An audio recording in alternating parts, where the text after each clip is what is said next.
नमस्कार, radio city पर डर में आपका स्वागत है। आज मैं सुनाने जा रहा हूँ रमित की कहानी अ नाइट अलोन। जब रमित करीब 7 साल का था तो दीदी के हॉस्टल जाने पर उसने जिद करके दीदी का कमरा ले लिया। मम्मा पापा ने बहुत समझाया कि अकेले नींद आ जाएगी, अकेले वॉशरूम तो जा नहीं पाते, पर रमित जिद पर अड़ा रहा। रात को डिनर के बाद मम्मा ने फिर पूछा, पक्का अकेला सो पाएगा ना? रमित ने एक छलांग लगाई और कमरे के दरवाजे पर पहुंचकर बोला, हाँ। रात को जब सब सो गए तो रमित को नींद नहीं आ रही थी। उसका बेड एकदम खिड़की के साथ था और पंखे से झूलते पर्दों में उसे बाहर गार्डन की झलक बीच बीच में दिख रही थी। यूं ही जब एक बार पर्दा हटा तो अचानक उसे लगा कि बाहर गार्डन में लगे झूले पर सफेद कपड़े पहने कोई बैठा है। उसका दिल अचानक से जोर जोर से धड़कने लगा। पर्दा वापस अपनी जगह पर आ जाने की वजह से उसे कुछ सेकंड्स के लिए ही ये झलक दिखाई दी।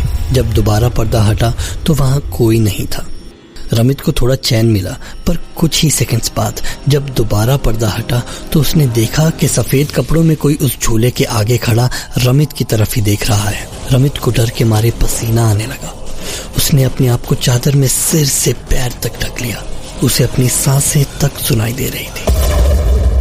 कुछ देर बाद उसने चादर को सिर्फ अपनी आंख के ऊपर से हटाया और हिम्मत करके खिड़की के बाहर देखा। वो आदमी अब नहीं दिख रहा था, लेकिन रमित अभी भी डरा ही हुआ था। उसने फिर से खुद को चादर में ढक लिया। थोड़ी देर हुई थी कि उसे लगा जैसे खिड़की को कोई नाखून से खरोच रहा है। उसको पसीना आ रहा था। उसके हाथ पैर भारी पड़ चुके थे। सांस लेना भी मुश्किल हो रहा था। उसने बहुत कोशिश की कि अपना हाथ हिलाए, लेकिन पूरा जोर लगाने पर भी उसका बस नहीं चल रहा था। कुछ देर बाद खिड़की पर आवाज आनी बंद हो गई। थोड़ी देर तक एकदम शांति रही। रमित डर के मारे सांस भी धीरे धीरे ले रहा था। तभी अचानक कमरे में किसी के चलने की आवाजें आने लगी।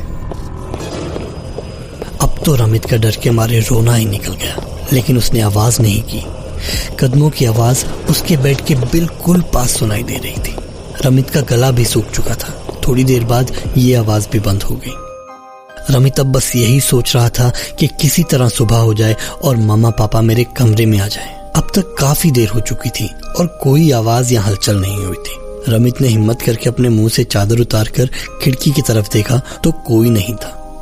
उसने सोचा कि अब भागकर मम्मा पापा के रूम में चला जाता हूँ, लेकिन जैसे ही उसने बेड से उतरने के लिए नीचे देखा तो उसे जो दिखा उसने रमित के पैरों के नीचे की जमीन तक को हिला दिया था। बेड के नीचे से 2 हाथ निकले हुए थे जो खून से लथपथ और बेहद जख्मी थे। रमित की ये देखते ही चीख निकल गई। कुछ ही देर में मम्मा पापा आ गए। उसने उनसे सब कुछ बताया, मगर उन्होंने कहा कि बस कोई डरावना सपना होगा। रमित तो मम्मा पापा की बात मान गया, पर खिड़की के कांच पर खरोंच का निशान कुछ और ही कह रहा था। खैर, उसके बाद रमित अकेला कभी नहीं सोया। आज 30 साल बाद भी उसके दिमाग में उस रात का हर एक पल एकदम फ्रेश है। ये थी रेडियो सिटी पर डर में रमित की कहानी अ नाइट अलोन। ऐसी और कहानियों के लिए हमारे चैनल को सब्सक्राइब कीजिए, और अगर आपके पास भी ऐसी ही कोई कहानी है तो नीचे कमेंट बॉक्स में या रेडियो सिटी के फेसबुक पेज पर जरूर लिखिए।